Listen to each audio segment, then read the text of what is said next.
नमस्कार मित्रांनो. उद्या पठारवाडी जिल्हा पुणे येथे ओपनचं मैदान होत आहे. उद्या 19 तारीख आहे मित्रांनो. संबंध महाराष्ट्रातील टॉपचे नंदी उद्या आपल्याला पळताना दिसणार आहेत मित्रांनो.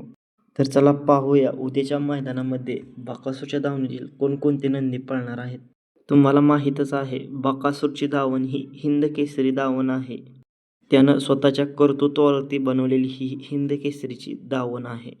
तुम्ही बघितलंच आहे की बकासूरने आपल्या मालकाचं नाव साता समुद्र पार नेऊन ठेवलेलं आहे मित्रांनो. बकासूरची जागा चालवणं म्हणजे काही सोपी गोष्ट नाही मित्रांनो, कारण की बकासूर हा बैलगाडी शर्यत क्षेत्रातील देव आहे आणि देवच राहणार. चला बघूया उद्या पठारवाडी मैदानामधील बकासूरच्या धावणीचे कोणकोणते नंदी पळणार आहेत. खूप दिवसानंतर पुनरागमन करतोय असा साम्राज्य घाटावरती पळताना दिसत नाहीये. उद्या पठारवाडी मैदानामध्ये साम्राज्य हा आपल्याला पळताना दिसेल मित्रांनो. यानंतर मित्रांनो बब्या वैभव मामा यांचा बब्या काही दिवसापासून आपल्याला मैदानात दिसत नाही आहे मित्रांनो. उद्या पठारवाडीच्या मैदानामध्ये बब्या आपल्याला पळताना दिसेल मित्रांनो. त्याच्या मैदानामध्ये वैभव मामा देखील ड्रायव्हिंग करू शकतात मित्रांनो, काही सांगता येत नाही मित्रांनो. बकासूरच्या धावणीचे 4 नंदी उद्याच्या मैदानामध्ये पळणार आहेत, त्यामुळे आपल्याला वैभव मामा उद्याच्या मैदानामध्ये ड्रायव्हिंग करताना दिसतील मित्रांनो. परंतु मित्रांनो तुम्ही बघितलं आहे की पुणे जिल्ह्या येथे कोणतेही मैदान असले तरी बकासूर पळतो, पण त्याच्या धावणीतील नंदी आपल्याला पळताना दिसत नाहीत मित्रांनो. उद्या पठारवाडी मैदानामध्ये पळताना आपल्याला दिसणार आहेत मित्रांनो 4ही नंदी.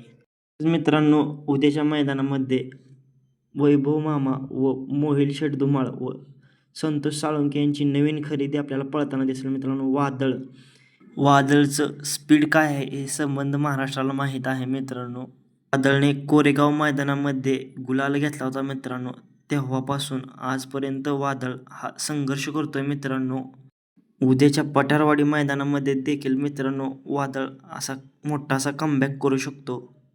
त्यानंतर मित्रांनो आपला सर्वांचा लाडका असा म्हणजे महाराज बकासूर नंतर जो दावणीला गुलाल आणतो असा तो महाराज. पण मित्रांनो महाराजला टॉपचा पायरा असं काही मिळत नाही मित्रांनो, आणि त्याच्यानंतर मित्रांनो त्याचं नशीबसुद्धा गाडी कडेनं लागते मित्रांनो. हे थोडंसं कुठंतरी नशिबाची साथ कमी पडते मित्रांनो.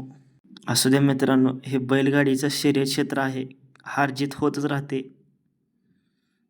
त्यानंतर मित्रांनो सर्वांचा लाडका म्हणजे आपला देव द्वादशम हिंद केसरी बकासूर आपल्याला उद्याच्या मैदानामध्ये कोणासोबत पळताना दिसणार मित्रांनो. तर मित्रांनो आपला देव म्हणजे द्वादशम हिंद केसरी बकासूर उद्याच्या मैदानामध्ये संभाव्यता पायरा सांगतोय मित्रांनो मी.